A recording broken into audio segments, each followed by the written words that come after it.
गतकाली पंचायत समिति तरफ सांबादिक मान निमंत्रण कराइला किंतु एथर सांबादिक मान भितर पशिले सर्वप्रथमे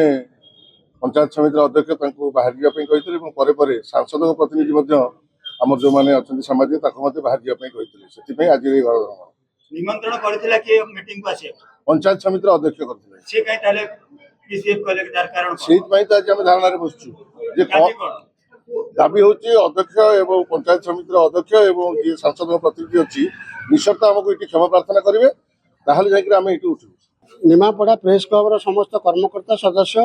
निमापड़ा अंचल समस्त कर्तव्यरत सांबादिक मानू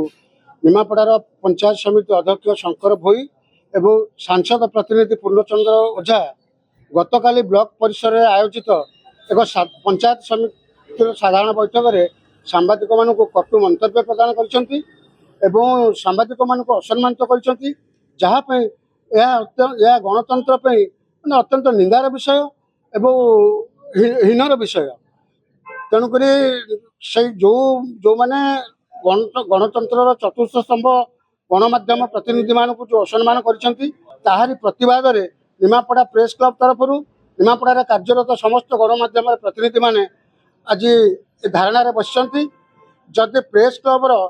दाबी संपर्क में राज्य मुख्यमंत्री उपमुख्यमंत्री पंचायत राज मंत्री मुख्य शासन सचिव पंचायत राज सचिव पूरी जिलापाल एसपी निमापड़ा बीडीओ निमापड़ा तहसीलदार निमापड़ा पुलिस प्रशासन समस्त को ये आंदोलन संपर्क में गतकाली चिठी माध्यम अवगत कर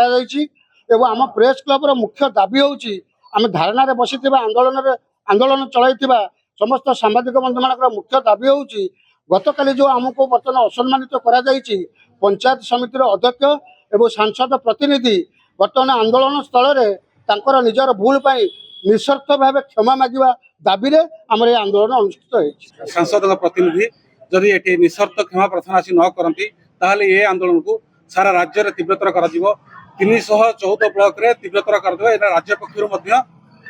दाबी करा जिवो तेणु ए माने निस्वार्थ एठी क्षमा प्रार्थना करतु जो पन रखरथि हम एठी धारणा बसबु एवं आगामी दिन रे ए आंदोलन को राज्य सारा तीव्रतर करिबु।